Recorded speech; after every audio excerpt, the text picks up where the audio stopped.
చాలామంది ఇది అవుతుందా అయ్యేదా పైసలు వస్తాయో రావో గతంలో ప్రభుత్వాలు చెప్పినట్టు డబుల్ బెడ్రూమ్ అని చెప్పి మోసం చేసిండ్రు అనే భావన ఉండే. కానీ ఎప్పుడైతే మేము పైలట్ ప్రాజెక్ట్ చేసినామో ఇబ్రాహీంబాద్లో మొదలుపెట్టినాం, అక్కడి నుంచి ఈ మండలంలో జిల్లాలోనే అత్యధికంగా ఎక్కువ ఇండ్లు మనం అన్వాడ మండలానికి 1200 ఇండ్లు ఇచ్చుకున్నాం. ఆ 1200 ఇండ్లు దాదాపుగా కొద్దిమంది మినహా మిగతా అందరూ కూడా కట్టుకుంటున్నారు. ఇప్పుడు ఈ రాబోయే 3-4 నెలల్లో చాలా వరకు పూర్తి కాబోతూ ఉన్నాయి. ఎక్కడైతే గుడిసెల్లో ఉన్నారో వారికి స్పెషల్గా ఇప్పుడు మళ్ళీ ఇందిరమ్మ ఇండ్లు మంజూరు చేసి ఆ గుడిసెల్లో ఉన్న వాళ్ళకు కూడా ఇందిరమ్మ ఇండ్లు ఇస్తూ ఉన్నాం. తెలంగాణ రాష్ట్రంలో ఎవ్వరు కూడా గుడిసెలలో నివాసం ఉండొద్దు అన్న ఆలోచన కాంగ్రెస్ ప్రభుత్వానికి మాది.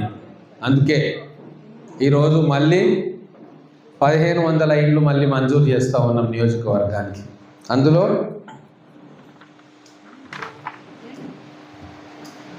హన్వాడ మండలానికి 500 ఇండ్లు మళ్ళీ ఇంకా ఎక్కువ మంజూరు చేస్తూ ఉన్నాం.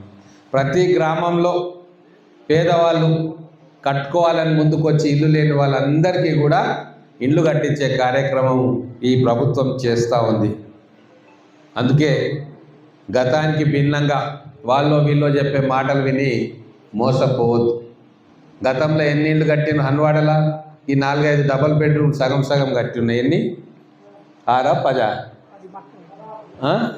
16 డబల్ బెడ్రూమ్ల సంగతి ఏందో ముందు తెలుసు. గట్లా మొండి గోడలతో ఉన్నాయి.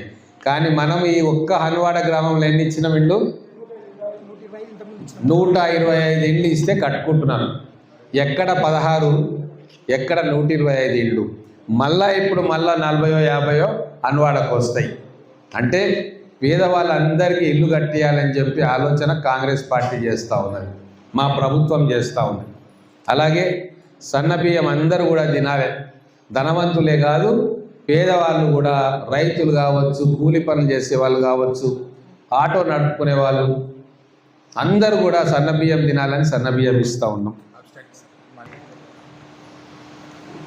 అలాగే ఇంటి రెంటు, ఇంటి కరెంటు అందరికీ ఉచితంగా వస్తుంది కదా. ఎంతమందికి వస్తుంది కరెంట్ ఫ్రీగా? చేయలేపండి అమ్మా. మరి గతంలో ఇచ్చిండ్రా?